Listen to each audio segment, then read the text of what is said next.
안녕하세요. 크리스탈과 함께 책 읽는 시간입니다. 오늘 함께 하실 작품은 헤르만 헤세의 수레바퀴 아래서입니다. 구독, 좋아요, 그리고 알림 설정 부탁드립니다.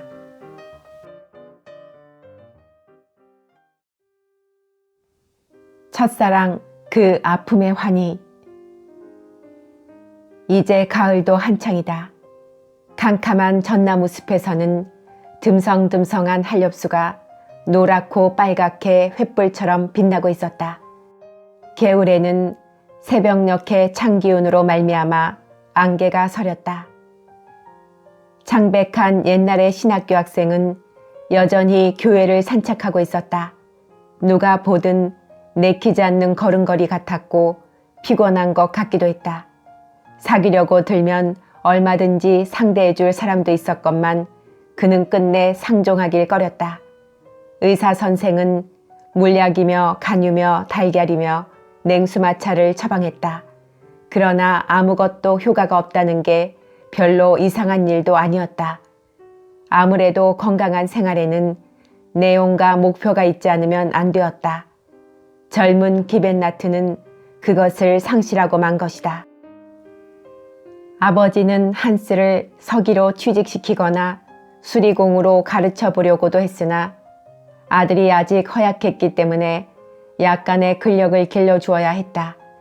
그리고 우선은 그것보다 차츰 진심으로 그의 앞날을 걱정해 주어야 할 것 같았다. 처음에는 그의 마음을 뒤흔들어 놓았던 것이 차츰 완화되어 자살 기도를 스스로 그만두게 된 그때부터 한스는 흥분하기 쉽고 변하기 쉬운 불안한 상태에서 외골의 우울증에 빠져버리고 말았다. 그리고는 마치 부드러운 진흙 속에 빠져들어가는 것처럼 맥없이 그리고 천천히 그 속으로 가라앉았다. 지금 그는 가을 들판을 헤매고 다니며 계절의 영향을 굴복하고 말았다.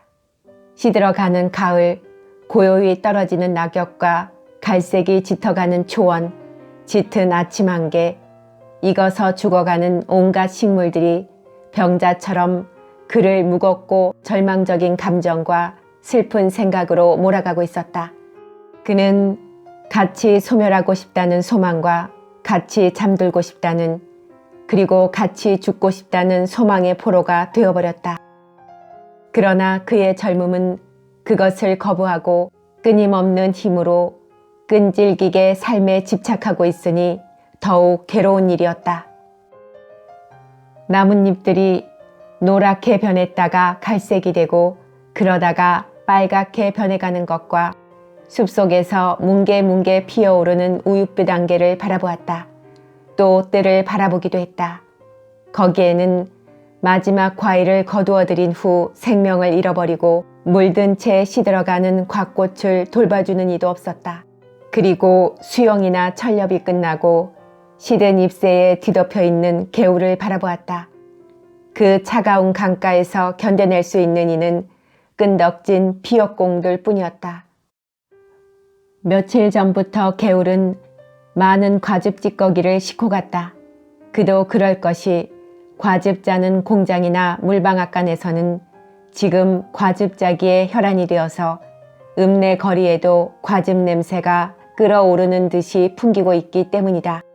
아랫마을 물방앗간에서는 구두장수 플라크 씨가 작은 앞찾기를 빌려와서 한스와 같이 과즙을 짰다.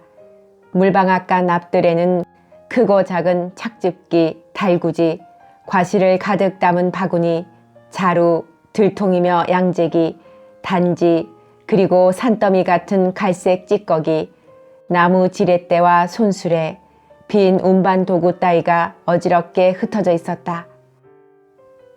착즙기가 움직인다. 낑낑거리고 삐걱댄다. 앓는 소리를 내거나 떠는 소리를 내기도 하며 쉴 새 없이 돌아간다. 착즙기에는 대개 초록색 레커칠이 되어 있었다. 이 색깔은 찌꺼기의 황갈색이나 사과 바구니 색깔, 연초록색 개울이나 맨발로 뛰는 어린아이들, 맑은 가을 하늘에 햇빛을 보는 모든 이에게 기쁨과 생의 쾌감, 만족감과 유혹적인 인상을 불러일으켰다. 으깨진 사과들이 내지르는 소리 때문에 신맛이 절로 돌아 입안에는 침이 흥건히 괴었다. 그 옆에서 그 소리를 듣는 이는 얼른 사과에 덤벼들어 한 입 덥석 물지 않을 수 없을 지경이었다. 대롱 속에서는 싱싱하고 단 과즙이 굵은 물기둥을 이루며 햇빛에 적황색으로 웃음을 머금은 듯 흘러내렸다. 여기 와서 그 모양을 보는 이는 그 자리에서 한 잔 청에 맛보지 않을 수 없게 된다. 그러고는 그 자리에 그냥 버티고 서서 눈물을 글썽이며 감미롭고 유쾌한 물결이 몸속에 흘러들어가는 것을 느끼게 된다. 그럴 때면 의례 감미로운 과즙은 즐겁고도 강하게 달콤한 향기로 근처의 공간을 가득 채우는 것이다. 이 향기야말로 성숙과 추수의 정수로 1년 중 가장 아름다운 것이다. 다가오는 겨울을 앞두고 그 향기를 맡는다는 건 확실히 기분 좋은 일이다. 이 향기를 맡으면 감사의 마음으로 수많은 즐겁고도 훌륭한 것들, 가령 포근한 5월의 비와 쏴하고 내리는 여름철의 비, 찬 가을 아침의 이슬, 부드러운 봄날의 햇빛, 따갑게 내리쬐는 여름의 뙤약볕, 하얗게 또는 빨갛게 빛나는 꽃들, 추수전에 익은 과일들의 젓갈색 광택, 그리고 그 사이사이에 사철의 변화에 따라 가져다주는 온갖 아름다운 감각이며 즐거운 것들을 회상하게 되는 것이다. 그것은 누구에게나 멋진 나날이었다.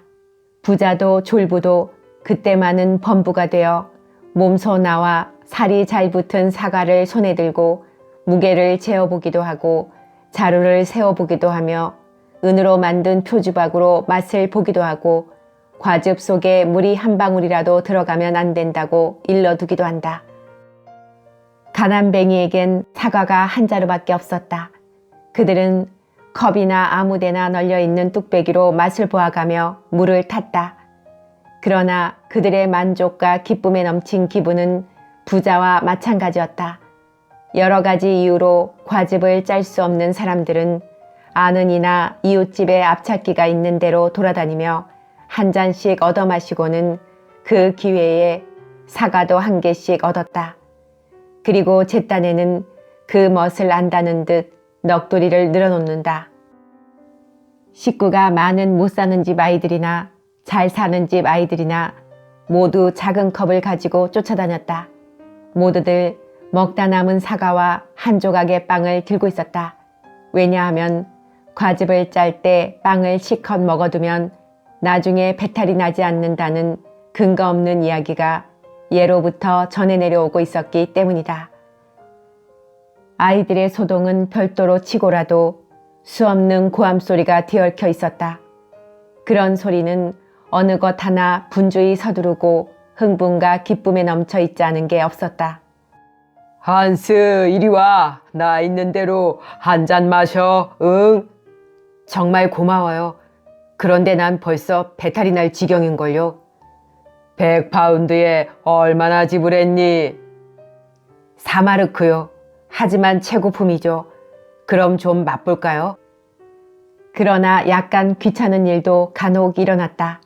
사과를 담은 자루가 이내 터져서 사과가 모두 땅바닥으로 굴러떨어졌다. 이거 큰일인데 사과가 좀 도와주세요. 모두들 힘을 합해 도와주었으나 그중 몇 명의 거지아이가 그 사이에 슬쩍 해보려고 했다. 야, 요놈들아, 슬쩍 하지 말아라. 먹고 싶으면 떳떳하게 먹어. 그렇지만 집어넣으면 안 돼. 거기 있어, 이 도둑놈아. 이웃 친구, 거만하게 굴지 말고 좀 거들어봐. 꿀맛 같네. 꼭 꿀 같은데 당신은 얼마나 만들었어? 2통뿐이야. 하지만 전부 최고품이지. 한여름에 짜지 않은 게 다행이었지. 여름 같았으면 벌써 다 마셔버리고 말았을걸. 올해도 없어서는 안 될 채신머리 없는 노인들 두서넛이 얼굴을 내밀었다. 그들은 요 몇 년 동안 자신들은 과즙을 짜지 않았지만 모르는 것이 거의 없었다. 그들은 곧잘 먼 옛날 일을 이야기했다. 그때는 과일 같은 건 거의 공짜로 얻을 수 있었다는 것이었다. 무엇이든 지금보다 값이 싸고 품질도 좋고 색도 좋았으며 설탕을 넣는다는 걸 통 몰랐다고 했다. 또 무엇보다 그 당시는 나무에 열매가 맺는 것조차 달랐다고 했다. 그땐 그래도 주스라고 떠들 수 있었지. 나한테도 사과나무가 있었지 않았나. 그게 한 나무에 500파운드나 열리곤 했거든. 시대가 아주 나빠지기는 했지만 그 염치 없는 노인네들은 올해에도 실컷 마시고 몇 개밖에 남지 않은 이빨로 오물오물 사과를 갉아먹었다. 그뿐인가 심지어는 큰 배를 서너 개나 억지로 먹은 탓에 가엾게도 배탈이 난 노인네도 있었다. 정말이야. 하며 그 노인네는 변명을 했다. 옛날엔 이런 것쯤이야 10개도 문제 없었지. 그러고는 진짜로 한숨을 내쉬며 큰 배 10개를 먹어도 배탈이 나지 않던 그 시대를 회상하곤 했다. 플라크 씨는 혼잡한 사람들 가운데에 앞찾기를 놓고 나이든 제자를 부리고 있었다. 그는 사과를 바텐주에서 사들였다. 그의 과즙은 어느 해나 제일 고급이었다. 그는 회심의 미소를 지으며 약간 시식하는 것쯤은 막지 않았다. 그는 아이들을 좋아했다. 그의 아이들은 금방을 쫓아다니며 얼굴에는 행복을 싣고 잡담 속을 이리 빠지고 저리 빠지며 헤매다녔다. 그리고 떠들지는 않았으나 그의 제자가 더욱 희열에 넘쳐 있었다. 그의 제자는 두메 산골의 가난한 농가 태생이었다. 그러므로 집 밖에서 마음대로 움직이며 일할 수 있는 것이 무엇보다 유쾌한 일이었던 것이다. 특제 과즙 맛 또한 별미였다. 건강한 농사꾼들은 탈을 쓴 익살꾼같이 이빨을 드러내고 웃었고 신발을 만드는 이들의 손은 여느 일요일보다 깨끗했다. 한스 기벤나트가 압착장에 왔을 때만 해도 심정은 조용한 반면에 알 수 없는 불안에 쌓여 있었다. 그는 억지로 여기에 온 것이다. 그리고 맨 처음에 앞찾기를 빠져나온 가즙을 한 잔 얻어 마시게 되었다. 잔을 준 사람은 나숄트의 리제였다. 그는 맛을 보았다. 강렬한 과즙이 한 모금 목구멍을 자극하자 달콤하고 감미로운 맛과 함께 어릴 적 가을에 대한 가지가지 즐거운 향수가 되살아났다. 동시에 어릴 때 여러 사람과 어울리며 가졌던 유쾌한 기분을 되찾아보자는 숨은 욕망도 일어났다. 아는 이들이 그에게 말을 건네오고 가죽 컵을 전했다. 그가 플라크 씨의 앞찾기가 있는 데까지 왔을 때는 벌써 소담스러운 분위기와 과즙의 포로가 되어 기분도 바뀌어 있었다. 아주 명랑해져서 구두장수에게 인사도 하고 사람들 속에서 익살도 부려보았다. 플라크 씨는 놀라움을 감추고 그를 기쁘게 맞이했다. 반 시간쯤 지났을 때 파란 스커트를 입은 처녀가 그곳으로 왔다. 그녀는 플라크 씨와 그의 제자들에게 미소를 던지고 이를 거들기 시작했다. 그래. 하고 구두장수가 말했다. 얘는 하일브론에서 온 내 진려란다. 얘 고향엔 포도밭이 많아서 여기와는 아주 딴판으로 추수를 하지. 그 처녀는 18 아니면 19쯤 되었다. 저지대 지방 여자답게 몸놀림이 빠르고 쾌활했다. 그리고 키가 그리 크지는 않았지만 몸집도 풍성하고 나무랄 데가 없었다. 둥근 얼굴 속에 정열에 불타는 까만 눈동자와 키스라도 퍼붓고 싶은 예쁜 입술은 더욱 쾌활하고 영리해 보였다. 아무튼 그녀는 건강하고 명랑한 하일브론의 처녀 같기는 했지만 신앙심 깊은 구두장수의 친척 같지는 않았다. 그녀는 철저히 세속적인 여인이었다. 그녀의 눈초리는 아무래도 밤마다 성서를 뒤지고 고스너의 금원집을 읽는 것을 낙으로 삼는 사람의 눈은 아니었다. 한스는 또 벼랑간 우울한 심화에 빠져버리고 말았다. 에마가 곧 가주기를 마음속으로 빌었으나 그녀는 그 자리를 뜰 생각을 하지 않는 듯이 웃으며 조잘거렸고 거의 모든 사람의 익살에 하나도 빼놓지 않고 응수하고 있었다. 한스는 부끄러워서 아무 말도 하지 않았다. 젊은 처녀들과 이야기할 때는 당신이라 불러주어야 하지만 그것이 그에게는 아무래도 어색한 말이었다. 게다가 이 처녀는 지나치게 촐랑거렸다. 그의 존재라든가 부끄러움 같은 건 문제도 삼지 않았다. 그는 마치 차 바퀴에 닿은 달팽이처럼 껍질 속으로 들어가 버렸다. 그는 잠자코 실증난 사람처럼 얼굴을 찌푸렸다. 누구 하나 그것을 돌볼 틈도 없었지만 에마는 더욱 그랬다. 한스가 소문을 듣기로는 그녀는 2주일 전부터 플라크 댁에 와 있었다. 그것은 벌써 온 읍내 사람들이 다 알고 있었다. 그녀는 빈부 귀천을 막론하고 아무데나 쫓아다니며 새로 짠 과즙을 맛보거나 익살도 부려보며 조금 웃다가 다시 제자리로 와서는 사뭇 열심히 일을 거들어주는 척했다. 그러고는 어떤 어린아이를 안고서 사과를 주기도 하며 즐거움과 웃음 보따리를 사방에 풀어놓기도 했다. 그녀는 지나가는 아이들을 불러서 사과 줄까? 하고 조잘거렸다. 그러고는 빨갛고 곱다란 사과 하나를 집어다가 두 손을 등 뒤에 감추고 오른쪽, 왼쪽 하고 알아맞히게 했다. 그러나 사과는 한 번도 맞힌 손에는 없었다. 아이들이 투덜거리기 시작하자 그녀는 겨우 한 개를 내주었다. 그러나 그것은 잘 익지 않은 파랗고 조그만 것이었다. 그녀는 아마 한스의 이야기도 들었던 것 같았다. 언제나 두통을 앓고 있는 이가 당신이냐고 물었다. 그러나 한스가 대답도 하기 전에 벌써 그녀는 이웃사람과 딴 이야기에 휩쓸려 버리고 말았다. 한스가 살짝 도망쳐 버릴까 생각했을 때 플라크 씨가 그의 손에 핸들을 쥐어주었다. 그럼 계속해서 좀 해보는 게 어때? 에마가 너를 도와줄 테니까. 나는 이제 일터로 가봐야겠다. 플라크 씨가 가버렸다.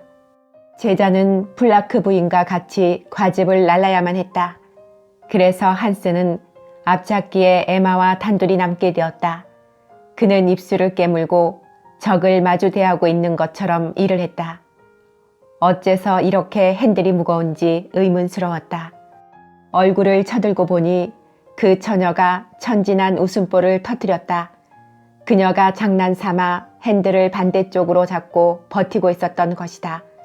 한스가 약이 올라 끌어당기자 또 버티었다. 그는 말도 하지 않았다. 그러나 핸들을 반대쪽으로 밀고 있는 동안에 갑자기 수줍고 답답한 기분이 되어버렸다. 물론 처녀의 몸뚱이가 저쪽에서 핸들을 잡고 늘어져 있었기 때문이었다. 그래서 그는 천천히 핸들을 돌리다가는 나중에는 완전히 멈추어 버렸다. 달콤한 불안감이 그에게 엄습해왔다. 젊은 처녀가 대담하게도 그의 면전에서 웃음보를 터뜨리자 그는 벼랑간 그녀가 다른 사람같이 다정스러워 보였다. 그러나 동시에 서먹서먹한 것만은 사실이었다. 한스는 웃기는 했으나 그 웃음소리는 어딘가 부자연스러운 데가 있었다. 이윽고 핸들도 완전히 멈추고 말았다. 에마는 뭘 그리 힘들어하세요? 하며 그녀가 막 마시다 남은 반쯤 찬 과즙컵을 한스에게 내밀었다. 그는 이 한 모금의 과즙을 상당히 진하고 전에 것보다 단 듯이 마시고 나서는 탐나는 듯이 컵을 들여다보고 있었다. 그러자 가슴이 심하게 고동치고 호흡이 차츰 답답해지는데 놀랐다. 두 사람은 다시 일을 조금 했다. 한스는 제발 저 처녀의 치맛자락이라도 자기의 살결을 스쳐주고 그녀의 손이라도 자기의 손에 닿아 주었으면 하는 위치에 자리를 잡으려고 애쓰면서도 자기가 무슨 행동을 하고 있는지조차 모르고 있었다. 그러나 그녀의 치맛자락이나 손이 닿을 때마다 그의 심장은 두근거리는 불안한 환희로 숨이 막히고 흐뭇하고 달콤한 허탈감에 뒤덮였다. 차츰 무릎이 떨리고 머릿속은 어질어질하며 현기증을 일으킨 것처럼 요란한 소음이 울리는 것 같았다. 그가 무슨 말을 했는지는 알 수 없었으나 그녀에게 대답은 잘한 것 같았다. 그녀가 웃자 그도 따라 웃었다. 그녀가 두세 번 바보 흉내를 내자 그가 손가락으로 위협했다. 그런 다음에도 두 번이나 그녀의 손에서 컵을 빼앗아 마셔버렸다. 동시에 가지가지의 추억이 그의 마음을 스쳐 지나갔다.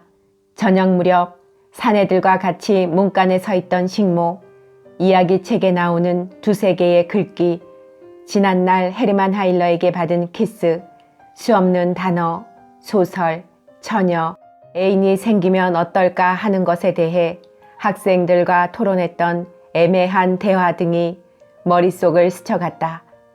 그는 산등성이를 올라가는 노새처럼 가쁜 숨을 내쉬었다. 모든 것이 변했다.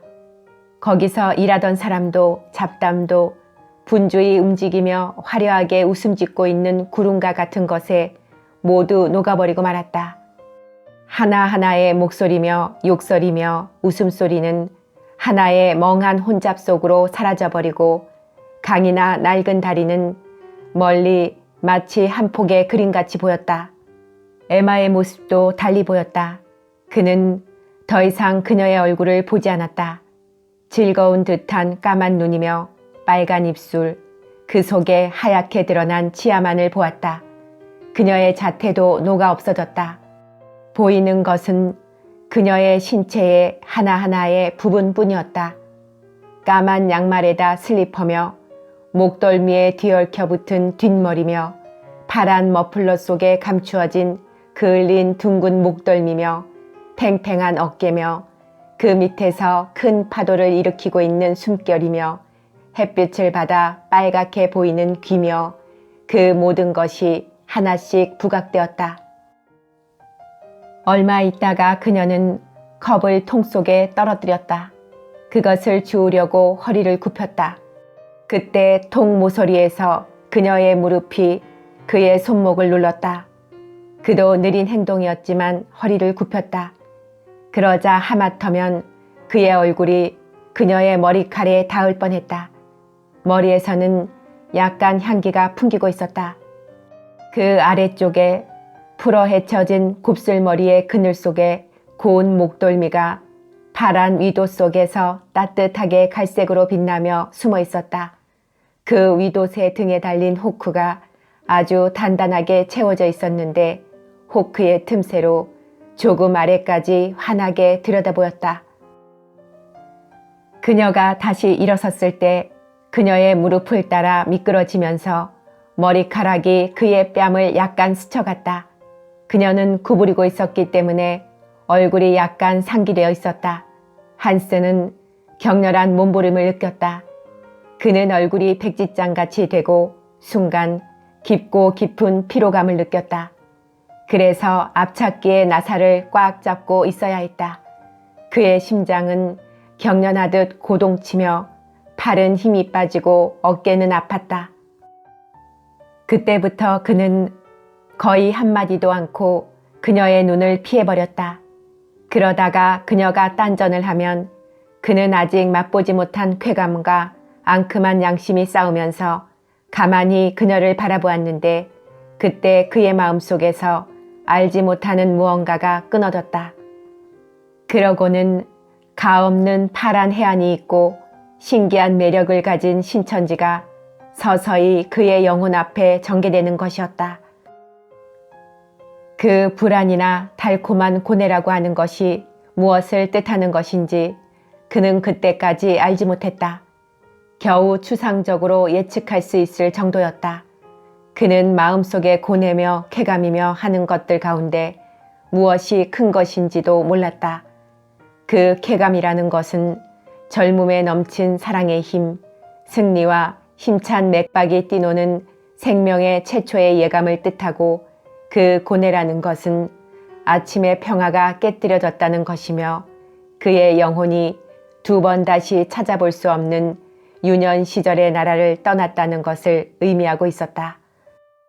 간신히 최초의 난파를 벗어난 그의 조각배는 지금부터 새로운 폭풍우의 폭력과 대기하고 있는 심연, 위험하기 짝이 없는 암초 근처로 몰려들어간 것이었다. 그것을 뚫고 지나가는 데는 안내자가 없다. 최상의 지도자를 가진 젊은이라 하더라도 자신의 힘으로써 활로를 찾지 않으면 안 되는 것이다. 때마침 구두장수의 제자가 돌아와서 앞찾기의 일을 교대해 주었다. 한스는 잠깐 거기에 있었다. 한 번 더 에마의 살결에 부딪히든가 다정한 소리를 들어보든가 어느 하나를 바라고 있었다. 아니, 둘 다 원했는지도 모른다. 에마는 또 다른 집 앞찾기 앞에서 조잘거리고 있었다. 한스는 플라크 씨의 제자 앞에서 공연히 부끄러운 생각이 들어 인사도 없이 슬그머니 집으로 와버렸다. 온갖 것이 이상스럽게 변해 그의 마음을 끌고 있었다. 살진 참새들이 소란스럽게 하늘을 날고 있었으나 그 하늘이 이렇게 높고 푸르렀던 적은 없었던 것 같았다. 냇물도 이처럼 깨끗하게 청록색으로 빛났던 적이 없었다. 방파제도 이처럼 눈부시게 하얀 거품이 인 적이 없었다. 어느 것이나 새로 그려진 고운 그림이 투명한 새 유리판 뒤에 서 있는 것 같았다. 어느 것이나 큰 축제가 시작되기를 기다리고 있는 것 같았다. 자신의 부푼 가슴 속에서 묘하게도 대담한 감정과 유달리 눈부신 희망이 심하게 밀어닥쳐서 거세고 불안하고 감미롭게 따르고 있었다. 이 균열을 일으킨 감정은 팽창되어 몰래 솟아오르는 셈이 되어버렸다. 또 어떤 때는 마치 무엇인가 비상한 힘이 그의 가슴 속에서 자유를 얻어 날개를 펴려고 하는 듯한 기분이 들기도 했다. 아마 그것은 흐느낌이거나 노래이거나 통곡이거나 웃음이었을 것이다. 이 흥분 상태는 집에 돌아가서야 비로소 약간 진정되었다.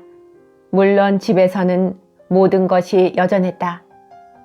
어딜 갔다 왔니? 기벤나트 씨가 물었다. 물방앗간 옆에 플라크 씨한테요. 그 사람 몇 통이나 봤니? 2통인 것 같아요. 한스는 아버지가 과즙을 짤 때 플라크 씨의 아이들을 부르도록 허락해 주기를 부탁드렸다. 물론이지. 하고 아버지가 말했다. 우리는 다음 주일에 하자.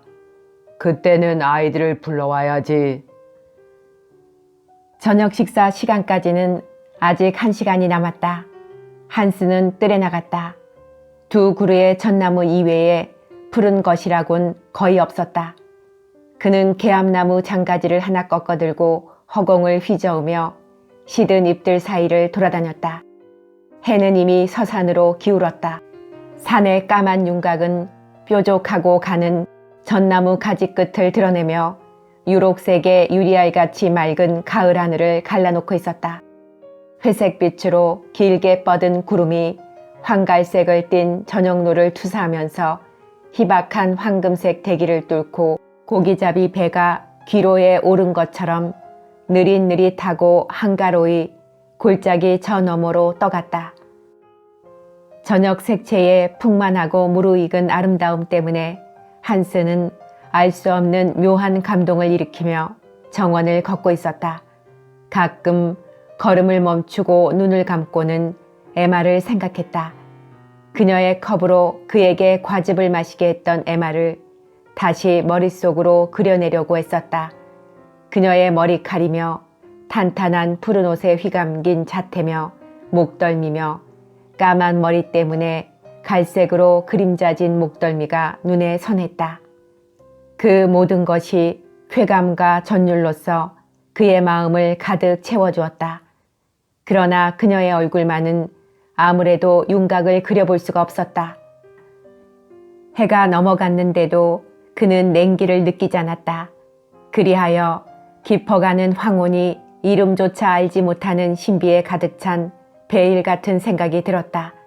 물론 그가 하일브론의 처녀에게 반했다는 것은 알았지만 그의 피 속에 눈뜬 남성의 작용을 단지 막연히 기이하고 조바심이 일어나는 지쳐 빠진 상태라고 밖에는 달리 어떤 것으로도 이해할 수가 없었던 것이다. 저녁 식사 때 예전부터 정들어 살아오던 환경의 한가운데에 아주 변화된 자신이 앉아 있는 것을 발견하고 그는 이상하게 부딪혀오는 감상에 잠기고 말았다.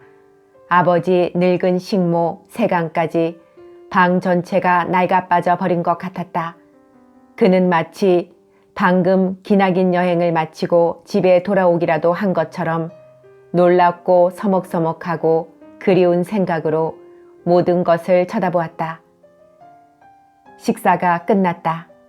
한스가 막 자리에서 일어서려고 했을 때 아버지가 단도직입적으로 말했다. 한스, 너 기계공이 돼볼래? 그렇지 않으면 석이라도. 왜요? 한스가 놀라서 되물었다. 내가 그러겠다면 다음 주말에 기계공 실러에게 들어갈 수 있어. 아니면 그 다음 주에 공회당 견습생으로 들어갈 수 있으니까 잘 생각해봐서 내일 또 얘기하자. 한스는 일어나 밖으로 나왔다. 갑작스런 물음에 그는 당황했다. 수개월 전부터 서먹서먹해진 매일매일의 활동이며 생생한 생활이 뜻하지 않게 그의 면전에 나타나서 어느 때는 유혹하는 듯한 얼굴을 또 어느 때는 협박하는 듯한 얼굴을 내밀고 기대를 갖게도 하고 노력을 요구하기도 했다. 그는 정말 기계공도 서기도 되고 싶은 욕망이 없었다. 수공업에서의 가혹한 육체노동은 그에게 오히려 약간의 공포심마저 갖게 했다. 학교 친구 아우구스트가 머리에 떠올랐다. 그는 기계공이 되었기 때문에 그에게 물어보면 좋을 것 같았다. 그 일을 생각하고 있는 동안에 그의 얼굴은 차츰 희미해져 갔다. 이 문제는 그리 서두를 필요도 중대성도 없는 것 같았다. 그는 무언가 다른 일에 정신을 빼앗기고 있었다. 그는 초조하게 현관을 왔다 갔다 했다. 갑작스레 그는 모자를 들고 집을 나가 천천히 골목길을 빠져나갔다. 아무래도 오늘 안에 한 번 더 에마를 만나보아야겠다는 생각이 든 것이다. 벌써 어둠이 짙었다. 근처 요리집에서는 고함 소리와 목신 노랫소리가 들려왔다. 불을 밝힌 창문이 여러 군데 있었다. 여기저기에 하나 둘씩 불이 켜져 어슴풀의 빨간 빛이 어두운 문 밖을 비치고 있었다. 젊은 처녀들의 긴 행렬이 손에 손을 맞잡고 큰 소리로 웃기도 하고 조잘거리기도 하면서 즐겁게 골목길을 서성거리고 희미한 불빛 속에서 흔들리며 청춘과 활락의 포근한 파도처럼 가물거리는 골목길을 내려가고 있었다. 한스는 오래도록 그녀들을 전송했다. 그의 심장의 고동이 목구멍까지 전해왔다. 커튼을 친 창문에서는 바이올린을 켜는 소리가 들려왔다. 우물가에서는 한 여인이 상추를 씻고 있었다. 다리 위에서는 두 젊은이가 그들의 애인과 함께 산책을 하고 있었다. 하나는 처녀의 손을 으스러지게 부여잡고 그녀의 팔을 흔들면서 여송연을 피우며 걸어가고 있었다. 또 한 쌍은 바싹 다가서서 천천히 앞으로 걸어가고 있었다.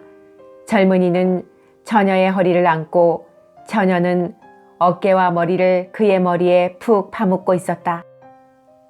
한스는 이런 모습을 여러 번 보아왔지만 그리 관심을 갖지 않았었다. 그러나 지금은 그것이 그윽한 뜻을 함유하고 있었다. 분명치 않지만 몹시 정답고 달콤한 의미를 품고 있었다. 그의 눈초리는 두 쌍의 남녀에게 머물렀다. 그의 공상은 희미한 예감을 가지고 다가온 설렘으로 줄다름질 치고 있었다. 안타깝게도 마음속 밑에까지 동요를 일으켜 그는 어떤 커다란 비밀에 접근해 있다는 것을 느꼈다. 그 비밀이 감미로운 것인지 흉측스러운 것인지는 알지 못했으나 그 양자 중에 한 끄트머리를 전신을 떨면서 느껴본 것이었다. 그는 플라크시 집 앞에서 멈췄지만 안으로 들어갈 용기가 나지 않았다. 안으로 들어가서 무엇을 하고 무엇을 말해야 좋을까? 그가 11살이나 12살쯤의 소년이었을 때 자주 이 집에 왔던 일을 머릿속에 그려보지 않을 수 없었다. 그때 플라크 아저씨는 그에게 성서 이야기를 들려주기도 하고 지옥이며 악마며 성령에 대해서 호기심을 억제하지 못하는 질문의 화살도 잘 받아 대답해주곤 했다. 이런 추억이 그의 마음을 어둡게 했다. 그의 양심은 괴로웠다. 자기가 무엇을 하고 싶은지 정말 무엇을 원하는지조차 알지 못했다. 그러나 뭔가 신비롭고 금지당한 것 앞에 서 있다는 것은 부정할 수 없었다. 그가 안에 들어가지도 않고 대문 앞에 어둠 속에 서 있다는 것은 구두장수에 대해 옳지 못하다는 생각이 들었다. 여기에 서 있는 것을 구두장수가 본다든지 대문 안에서 나온다든지 한다면 그는 아마 꾸짖지 않고 비웃을 것이다. 한스는 그것이 제일 두려웠다. 그는 발소리를 죽이며 집 뒤로 걸어갔다. 정원 울타리 너머로 불이 켜진 안방을 들여다볼 수가 있었다. 주인은 보이지 않았다. 부인은 바느질을 하거나 무엇을 짜고 있는 것 같았다. 그나들은 아직 자지 않고 책상 앞에 앉아서 책을 읽고 있었다. 에마는 분명히 설거지를 하는 듯 분주히 왔다 갔다 하는 것이 보였다. 그것으로 그녀를 한번, 그것도 잠깐이나마 볼 수 있었다. 아주 고요했다. 먼 골목길의 발소리 하나하나까지, 정원 저 건너편에서 잔잔히 흐르는 강의 물결 소리까지 똑똑히 들을 수 있었다. 어둠과 밤의 냉기가 조금씩 몸속으로 스며들었다. 안방 창문 옆 캄캄한 복도에 작은 창문이 보였다. 한참 후에 이 창문으로 희미한 자태가 나타나더니 몸을 앞으로 내밀어 보다가 어둠 속을 응시하고 있었다. 한스는 그 모습을 보고 이내 그게 에마라는 것을 알았다. 초조한 기다림 때문에 그의 가슴의 고동은 일순간 정지한 것 같았다. 그녀는 창문에 서서 오랫동안 조용히 이쪽을 보고 있었다. 그녀가 그를 보고 있는 것인지 또 알고 있으면서 시치미를 떼고 있는 것인지는 몰랐지만 그는 꼼짝도 않고 뚫어지게 그녀를 쳐다보며 초조한 망설임 속에서 그녀가 그를 알아주었으면 하고 안타깝게 기대하고 있었다. 그러면서도 알아채면 어쩌나 싶어 은근히 겁도 났다. 희미한 그 자태가 창문에서 사라져버렸다. 그리고 곧 조그만 뜰의 문이 열리면서 에마가 집안에서 나왔다. 한스는 처음에 간담이 서늘해져서 일어나 도망을 칠까도 생각해 보았으나 그를 향해 걸어오는 것을 가만히 보고만 있었다. 그녀가 다가오는 발소리가 들릴 때마다 거기서 도망쳐버릴까 하고 생각했으나 그보다 더욱 강한 힘이 그를 거기에 꼼짝없이 붙들어 놓고 말았다. 에마가 곧 그의 정면으로 다가왔다. 낮은 울타리가 사이에 있었으므로 반 발자국도 떨어져 있지 않았다. 이윽고 에마가 낮은 목소리로 물었다. 당신 무슨 일이에요? 아무것도 아니야.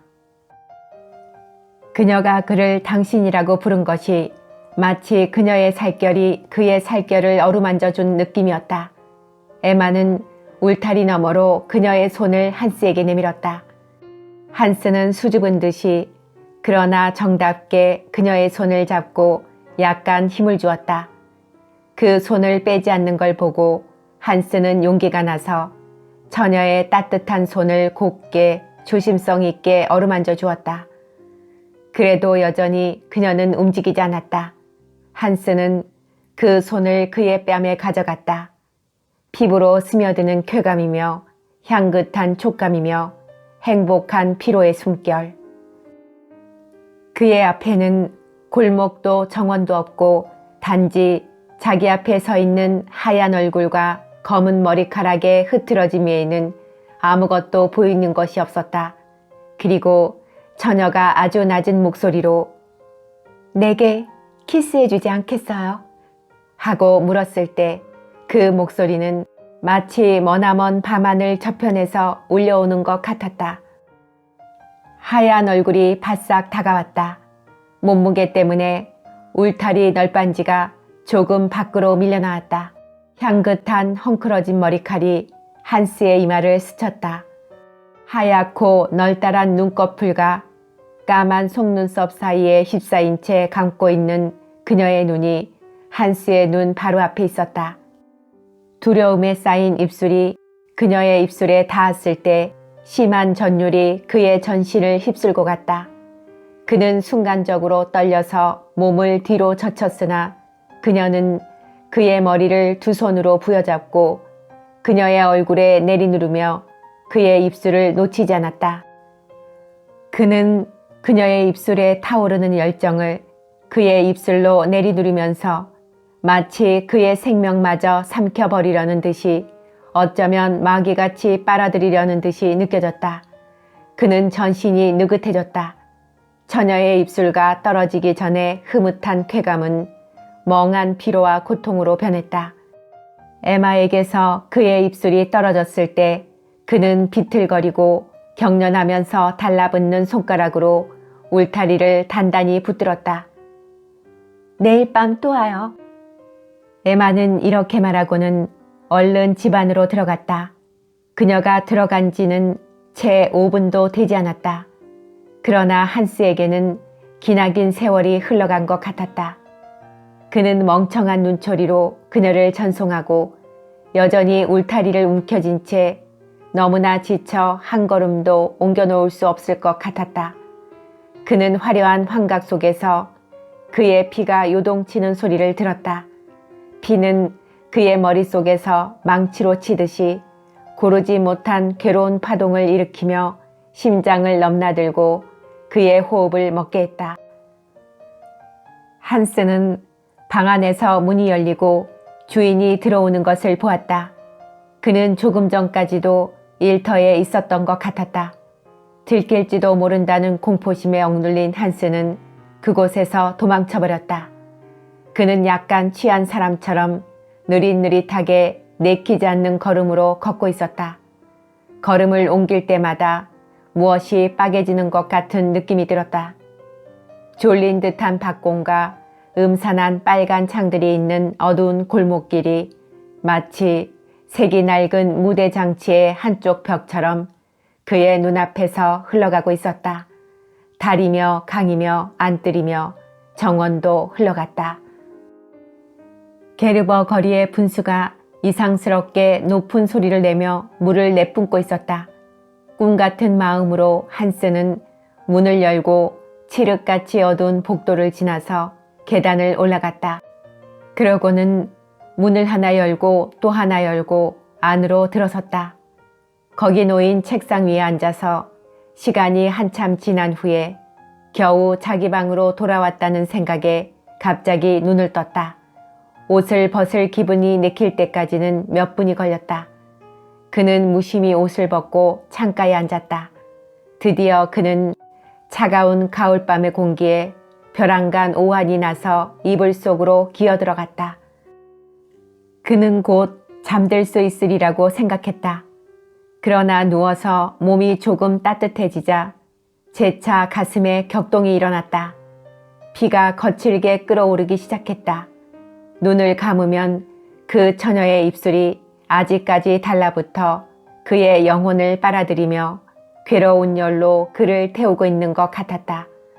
그는 늦게야 잠이 들었으나 꿈에서 꿈으로 쫓겨다니기만 했다. 그는 불안한 마음으로 깊은 어둠 속에 서서 더듬으며 에마의 팔을 잡았다. 그녀는 그를 안았다. 두 사람은 같이 떨어져서 따뜻한 깊은 물결 속에 가라앉고 말았다. 벼랑간 구두장수가 거기에 서서 왜 너는 도무지 찾아올 줄 모르느냐고 물었다. 한스는 웃지 않을 수 없었다.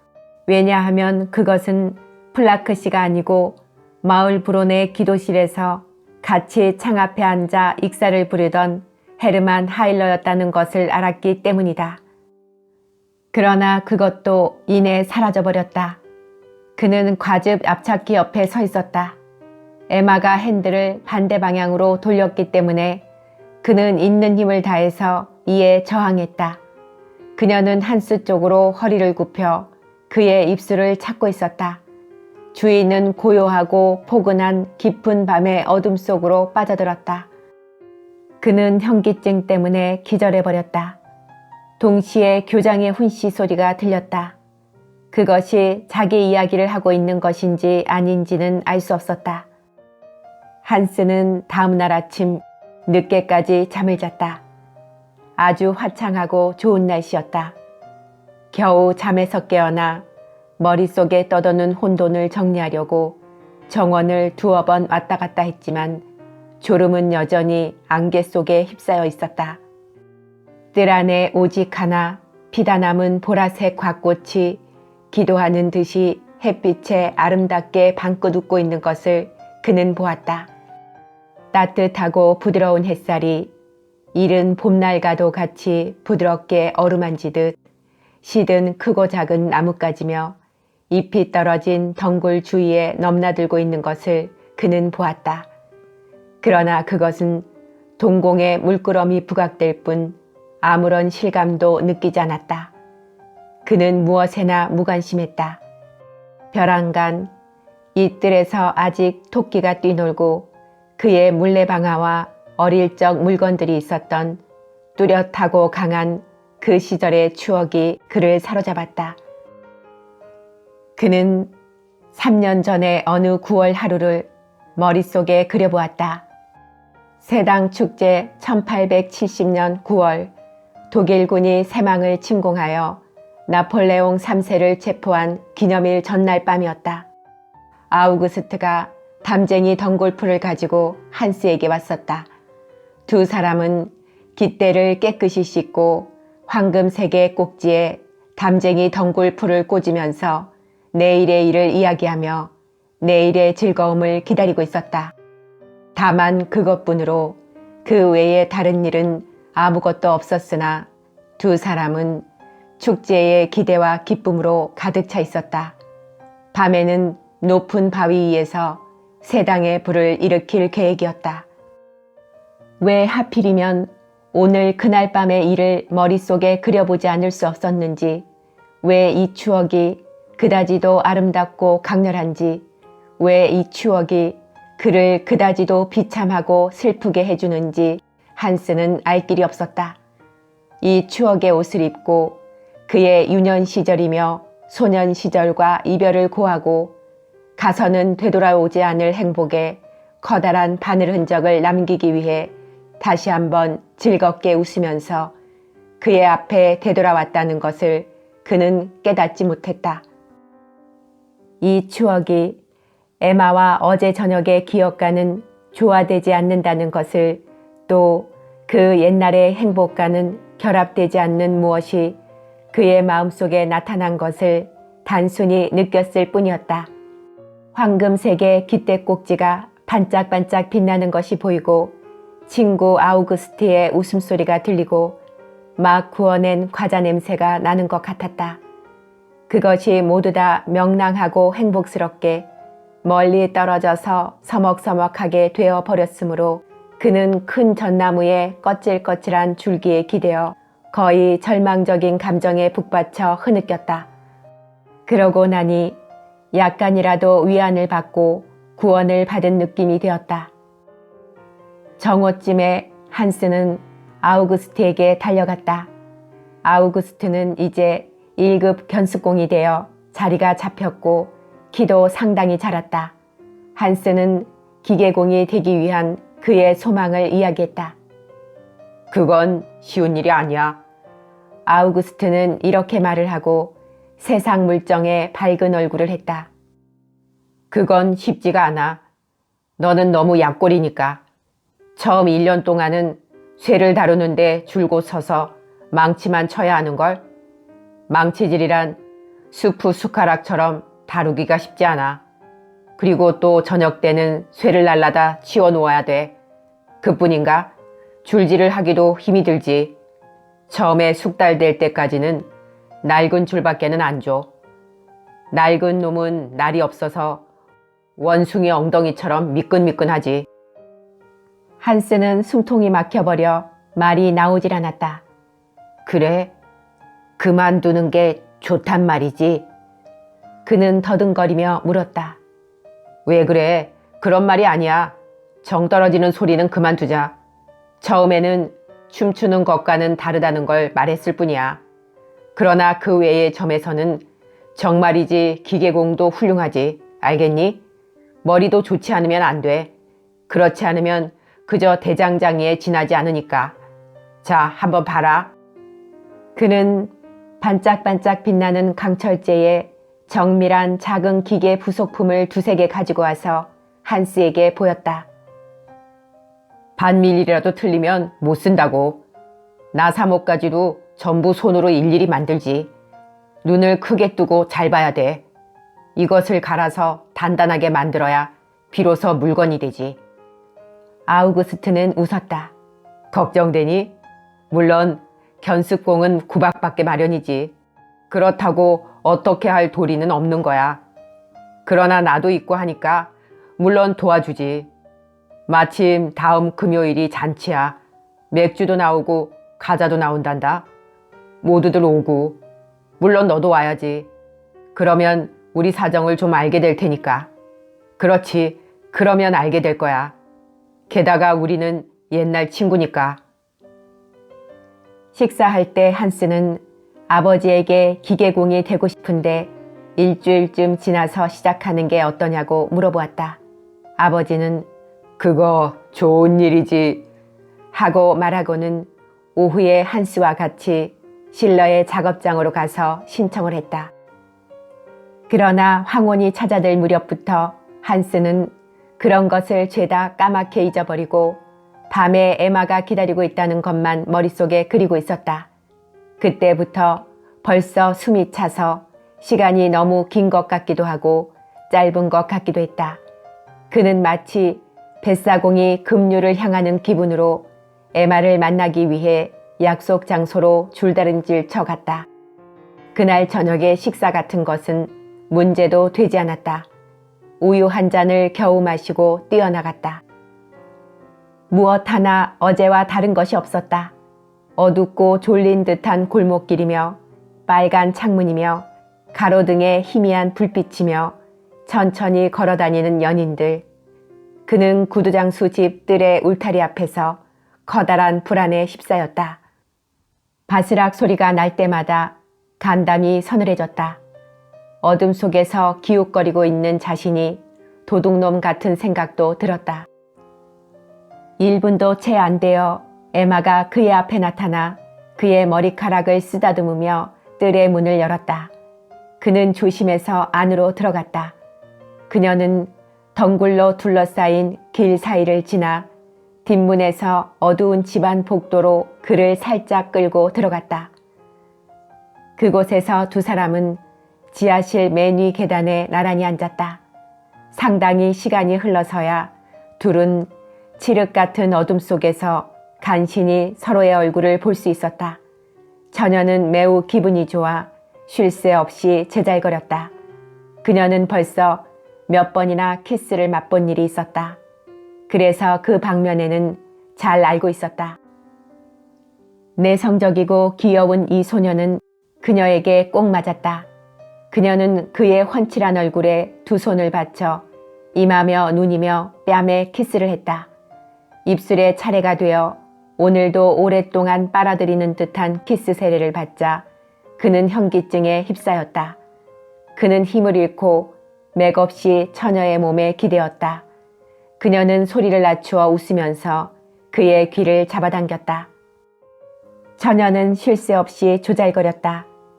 그는 귀를 기울이고 있었지만 무슨 말을 하는 것인지 알아들을 수가 없었다. 그녀는 손으로 그의 팔이며 머리카락이며 목덜미며 두 손을 쓰다듬어주고 그의 뺨을 그녀의 뺨과 머리와 어깨에 기대게 했다. 그는 잠잠히 앉아서 그녀가 하는 대로 맡겨버렸다. 감미로운 전율과 깊고 행복스런 불안으로 충만되어 때때로 열병 환자처럼 가냘프게 몸을 떨었다. 무슨 애인이 이래요? 그녀는 웃었다. 아무것도 하려고 들지 않아. 에마는 그의 손을 잡고 그녀의 목덜미나 머리카락을 가슴 위에 얹었다가는 꼭 눌렀다.